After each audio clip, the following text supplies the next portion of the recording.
Estrategias para vagos. Bueno, no tememos que es, que no te estoy llamando vago.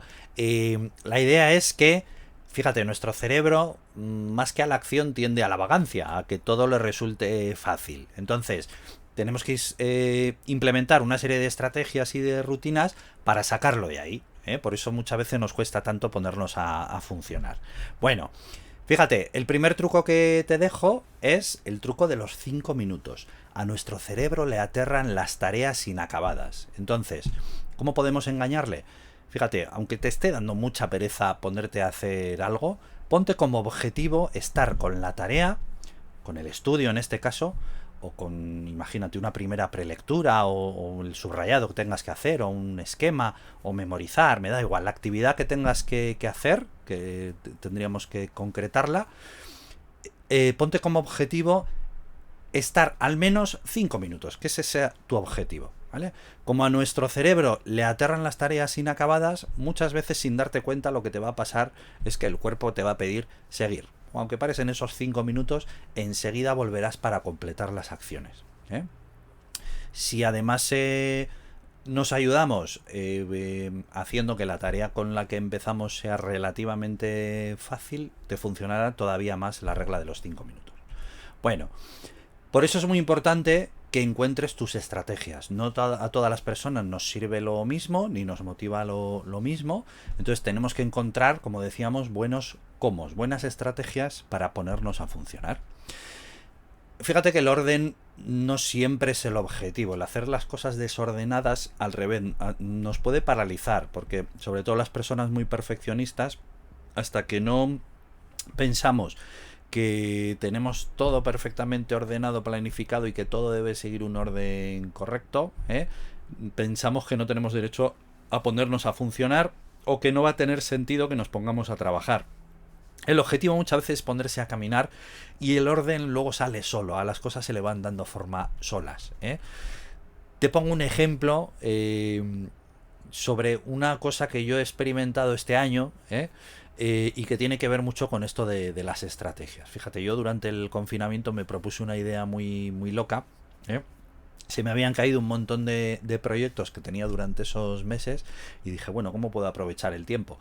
Y entonces, una de mis tareas pendientes que siempre tenía en la recámara y que nunca me ponía a ello en teoría por falta de tiempo, era el escribir un nuevo libro. Entonces me propuse el objetivo descabellado de escribir, en los meses que estuviéramos confinados, escribir 5 libros. Bueno, ¿cómo lo hice?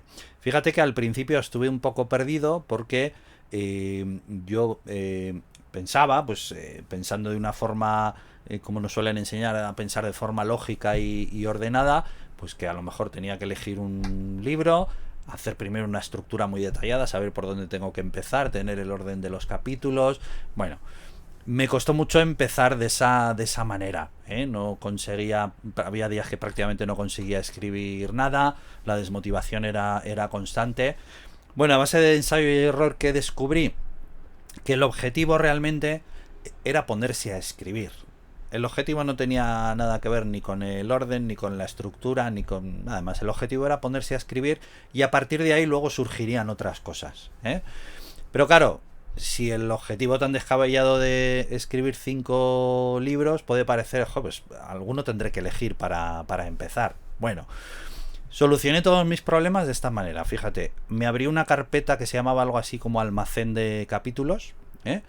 Entonces me propuse que mi almacén mi objetivo era ir llenando ese almacén. Dentro del almacén, pues si tenía cada carpeta con los tipos de contenidos sobre los que yo quería hablar. Y entonces, más que proponerme tener claro cómo se iba a llamar el libro, cuál iba a ser su estructura, cuál iba a ser su índice, yo tenía claro los temas sobre los que quería hablar y entonces empecé a llenar esas carpetas que luego por su propia naturaleza acabaron desembocando en 5 libros, vamos a decirlo así, en 5 libros muy concretos. Aparte de eso, el objetivo que me propuse fue cuantitativo. Por supuesto tiene que haber un objetivo cualitativo, es decir, no se trata de escribir por escribir, sino de escribir algo en condiciones. Me daba tiempo también para investigar de vez en cuando, para leer también por mi cuenta todo el tiempo que podía. Pero había que combinar eso con un objetivo cuantitativo, porque el objetivo era echarse a andar y llenar ese almacén.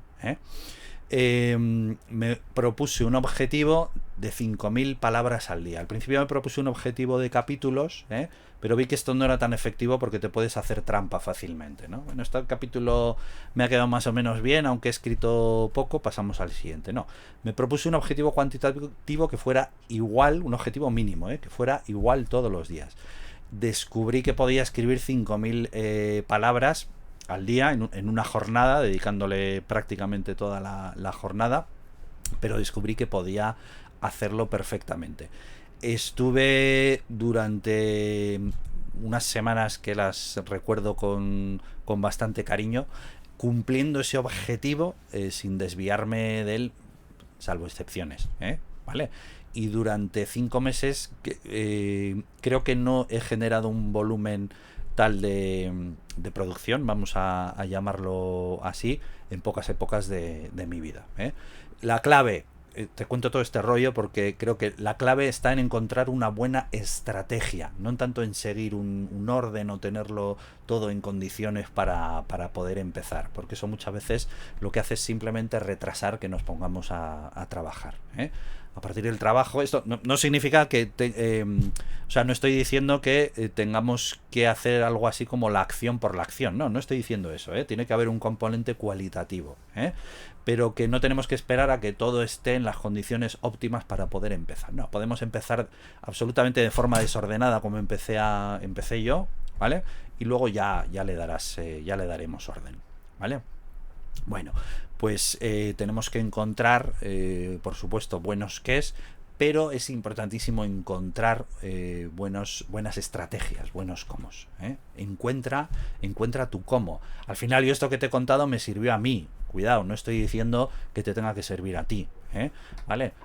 A modo de ensayo y error podrás encontrar las estrategias que más se adapten a tu forma de ser, a tu forma de pensar y a tu forma de trabajar. A mí me sirvió porque yo también soy una persona pues que se mueve bien dentro de ese desorden y esa espontaneidad, y yo tengo que encontrar estrategias que encajen con eso. Pero a lo mejor en tu caso pues tienes que encontrar otro tipo de estrategias que encajen con otras cosas. ¿Vale? A mí me gusta llamarlo, y a otras personas también les gusta llamarlo así, ¿no? Acción masiva imperfecta.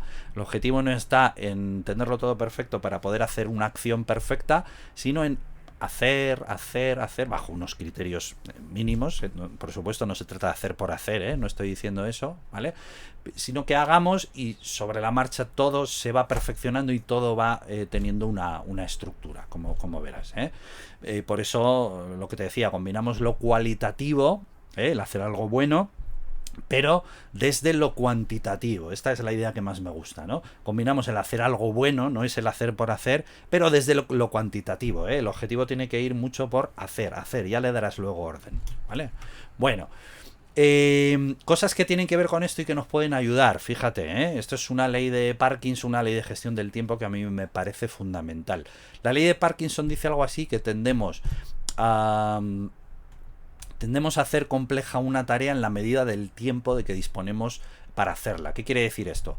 Que si yo, por ejemplo, te mando mañana un trabajo para mañana, ¿no? Y te digo, bueno, tienes 8 horas para realizar este trabajo como máximo. Bueno, tu cerebro inconscientemente va a buscar llenar esas 8 horas con distintas cuestiones. ¿Por qué? Porque al haberte dicho yo que tienes 8 horas, tú vas a interpretar que el trabajo es complejo para 8 horas. Pero imagínate que te dijera, bueno, tienes solamente 1 hora para realizar este trabajo. Bueno, como tienes 1 hora, tu cerebro interpreta que es un trabajo para 1 hora, que a lo mejor te puede parecer poco, pero precisamente porque es poco y vas un poquito presionado, te vas a centrar en hacer lo esencial. Normalmente cuando nos centramos en lo esencial, obtenemos mejores resultados y dejamos de lado esas cosas que creíamos que eran importantes y que seguramente no lo eran. Cuando tengo más tiempo, empiezo a pensar inconscientemente que cosas que no son tan importantes sí lo son, y acabo llenando todas esas horas. Entonces nos tenemos que olvidar de perfeccionismos y otras cosas y centrarnos en lo esencial, porque al final cualquier cuestión tiene dentro de sí cosas que son esenciales y cosas que no lo son, que tiene mucho que ver con esta siguiente ley, que es la ley de Pareto. La ley de Pareto lo que nos dice es que hay un 20% de causas que generan el 80% de los resultados. ¿Qué quiere decir esto? Imagínate, en el mundo de la empresa esto quiere decir que hay un 20% de clientes que me dan el 80% de mi facturación. Hay un 20% de productos esenciales que vendo que son los que más dinero me dan. Dentro de un libro hay un 20% que es la información esencial, que es el 80% de la información importante. Dentro del trabajo que haces hay un 20% de causas que te dan el 80% de los resultados. ¿Qué tenemos que hacer? Averiguar cuáles son ese 20% de causas. A lo mejor pasar los apuntes a limpio para que estén impolutos y absolutamente perfectos no entra dentro de ese 20%. O a lo mejor sí, pero tú lo tienes que descubrir. Entonces, hay un montón de trabajo que hacemos que a lo mejor no es esencial. Dentro de un texto, seguramente, dependiendo de lo complejo que sea un texto, hay un 20% de información esencial y un 80% que no es tan esencial. Entonces tenemos que ir con este chip, yo creo, ¿no? De que hay X porcentaje de causas que son o bien la información esencial o la causa verdadera del 80% de los resultados, ¿vale? Para ayudarnos en todo esto, y como decíamos antes, ante la duda, y si aún así te cuesta empezar, engáñate empezando por lo fácil y aplica la regla de los 5 minutos. Ya verás cómo podrás seguir de manera continuada y con un poquito de práctica adquirirás una rutina que ya verás que no te resulta tan difícil ni tan angustiosa.